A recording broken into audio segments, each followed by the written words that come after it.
They say that the journey of 1,000 miles begins with a single step. That's purely theoretical, of course, because I'm not ever likely to want to take a 1,000-mile journey on foot. Actually, that's not quite true. I kind of would like to walk across Newfoundland someday on the old abandoned rail bed, the trailway. I've thought about doing that, and that would be about 1,000 miles. But the fact is, if I were ever to do that, unlike Cheryl Strayed, author of Wild and someone whose work I admire so much, I'm not in a position to just be able to leave my life for a few months and go on a 1,000-mile walk.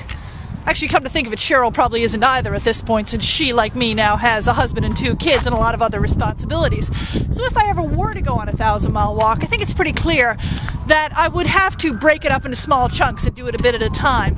And although I kind of feel like I've worked the writing a novel is like a journey analogy to death here on the vlog, I do think I have to haul it out one more time to talk about where I'm at right now with the book, because that's really the only way I can write a novel either. So as you know, I've been working on this novel now for about 7 months and documenting the process here on the vlog.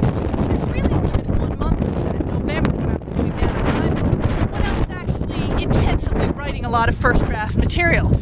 After November, when I had what I thought was about half the story written, I laid it aside, spent a couple of months doing some research to move forward in the book, and doing some planning. Then I went back to what I'd written in November, which was, of course, a huge pile of garbage, and didn't do any, final edits on it, but certainly tried to pick through it and pick out the good bits and whittle away the stuff I didn't need. And then I decided I was going to reorganize the whole thing and tell the story in a different way than I'd been telling it.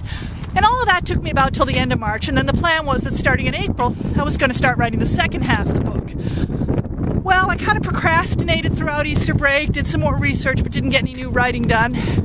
Then, of course, as you know, midway through April, my mom passed away. That kind of threw me for a loop, and I wasn't doing any work then. Oh, and did I mention that while all this is going on, we're renovating our basement into a rec room, which is a big job. It's really nothing like the double whammy of grief plus renovation to get you backlogged on any creative work. So for a while there, I was saying every day, this week I've got to get back to writing the book. Got to start on the next part of the book.